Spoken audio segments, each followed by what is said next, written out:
forgive me, I'm totally a weather geek. I love the weather. I love looking out. When the storms come, I don't usually hide in the basement. I go out and take a look at them. I'm as crazy as these guys that we're going to have on. Chandler Bos joins us now. He is with MichiganStormChasers.com. Chandler, again, everyone's coming out of the last second today. I appreciate you doing the same. Thank you very much for joining us here on the Splash Live. Good to have you with us. Not here in Chandler. We're going to have to hit a button here too. Jared? Chandler, are you there now? Can you hear me? There we go. Yes, very good. All right. Sometimes hard to get all that stuff hooked up. So, first of all, I know these storms came through the whole state of Michigan. I looked at the weather yesterday, and it's not typical that we could see a line come through across part of the state, but that line of storms started well north of Traverse City, came all the way south through Michigan and into northern Ohio. That was a big line that came through yesterday, and I don't know if it hurt, anybody got hurt or there was any tornadoes, but pretty significant line we had yesterday. Yeah, I mean, after having no severe weather at all for the entire duration of the later spring and, early summer, we are very happy to see some weather come through the state here. Thankfully, I haven't heard of any injuries in the state of Michigan so far. There have been all sorts of severe thunderstorm warnings from yesterday's events. I think the total count was somewhere in the low 40s. I'd have to double check that, but that's kind of what I've heard so far. But it's really nice to see a good summer thunderstorm go all the way across the state. Well, Chandler, I'm like you. Now, people are going, hey, you guys, you're crazy. Look, no storms all the way through the spring and into the beginning of the summer season almost. That's a good thing for most people. You and I, we like to, get out there and take a look and chase these storms and see what's going on. So how did you get into this game? How does one become a storm chaser? Well, the first and foremost is, right, you want to have the interest in the weather that, you and I both have and the rest of the Michigan Storm Chasers have. Then there's a Skywarn training that is put on by the local National Weather Service. So, over in Detroit, you have one over there. There's one in Grand Rapids, northern Michigan as well, in the Lower Peninsula, as well as Marquette. The Skywarn training will teach you how to identify parts of a thunderstorm and do a little intro to storm chasing. But it's a lot of watching on YouTube and learning and trying to figure out what a storm looks like, and then being confident in your driving skills and making sure that you drive safely while you're running along with a thunderstorm. But a great way to get into it is just practicing with a local thunderstorm. Don't start out with the tornadoes. Yeah.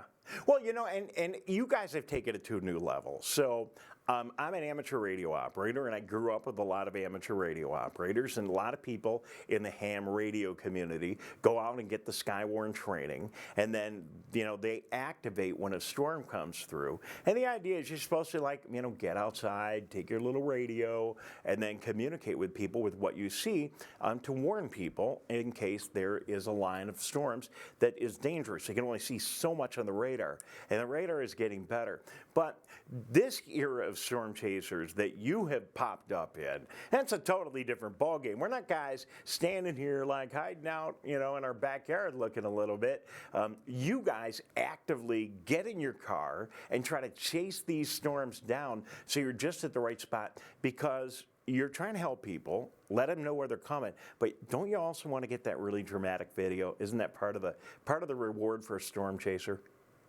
Yeah, I mean that nowadays that is definitely one of the biggest rewards is getting the best video, right? And here at Michigan Storm Chasers, our core value is having everyone covered from beginning to end. And if we're not in the right place at the right time when the potential for severe weather or a tornado even is strongest, then we're failing our mission statement, right? So we want to be in the right place at the right time, getting the best video, and also, staying in contact with news agencies and the National Weather Service so that we can be the eyes, out in the field, making sure that everything we're seeing is reported back in a timely fashion to keep everybody safe.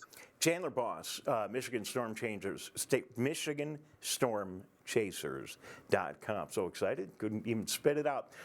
Closest you've come to something really bad. Really bad, I guess, is in a dangerous tornado. I was in at least in Missouri anyway. I was out down there storm chasing. We were within a quarter to half mile of an EF3 tornado. And I went through the city of Golden City, Missouri there. In Michigan, one of the first tornadoes I ever had, it was a small EF0, but it went just in the field in front of me, probably within, I don't know, 150 feet or so. But, you know, part of storm chasing is not just the tornado aspect of it, right? You know, last year here on the west side of the state, we had a very big windstorm come through, and there was a house that I was sitting in front of when it came through, and they had 2 trees come down right in front of my car. There was arcing power lines everywhere. There's a little pond down the street. The waves coming out of that pond were going over the road. The gravel road was a mess. I didn't really think that was a great situation to put myself in, but you know, sometimes you find yourself there and you just got to keep a calm head and know how to get out safely. I've not personally seen a tornado, but I have seen one 2 times, 2 different locations, what I think is the most unusual weather phenomena there is, and that is a water spout. I saw one in Lake St. Clair when I was actually on the water getting the heck out of Dodge, and another one in Charlotte, standing on the Lake Michigan beach, watching a pair of them come right toward the shore. Water spouts, especially with all of the boating we have here, that's a tornado essentially over water, and that's something to be concerned about as well. Yeah, you know, people like myself probably look at it and go, "Where's a jet ski? We got to get out there." But you know, for the normal people, that's not the right thing to do, right? No. You know, treat it as a tornado and such. And when it can come off the water and come right on the beach, it can throw umbrellas, it can throw chairs, it can throw, hopefully not people. You know, you want to take that seriously. You want to stay out of its way. And of course, if you're on the beach when a lightning storm is coming in, that's not really one of the best places to be in a lightning storm either. So you do want to take appropriate measures to be safe and take shelter in the event of a situation like that. All right, so let me ask the age-old question. Golfers, they always talk about this one. A thunderstorm is coming and you're golfing. Under the tree or not under the tree?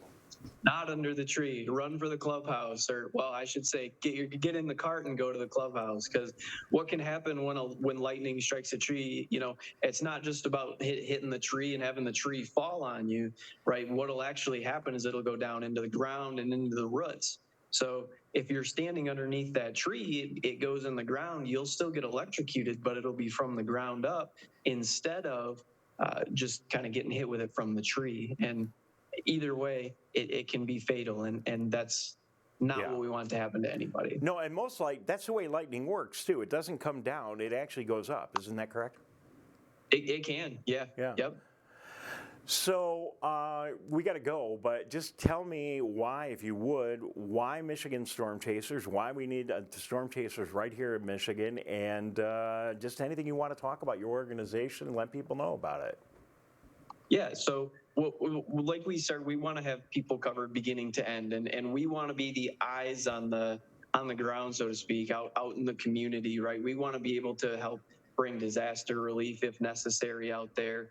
But most importantly, we want to be able to communicate between news agencies and the National Weather Service what's going on out where we are, because they can do so much through their screens and they are extremely knowledgeable and trustworthy, but nothing will be having eyes out in the field. So we wanted to take ourselves and provide our talents in the aspect of storm chasing and just bring it together for the better of Michigan and all the wonderful communities that our state holds. All right, we got a great website. It looks fantastic. People can get on there and donate, learn about Skywarn classes, and a lot more about what you're doing. Thank you very much. Let's keep in touch, okay? Sorry to call you at the last minute. Thanks for coming on. From what we know, no one was really hurt bad yesterday. We didn't see any did we see any huge hail or any tornadoes at all along that line? And we didn't have them here in West Bloomfield. I don't think there was much large hail, or I don't know of any tornado reports yet within the state of Michigan. I know there's a few areas that are being looked at by some of the National Weather Service offices a little bit more, but there were some tornadoes down in the state of Indiana that I know of as well. So. All right, well, it looks like we got through another one unscathed. Thank you very much. Chandler Bos, thank you so much for being with us. We'll do this again. We have some more time, and good to see there are people in Michigan keeping an eye on the weather and trying to let us know, another set of people letting us know when things are going wrong out there. Thank you, Chandler. Yeah, you bet. Thank you.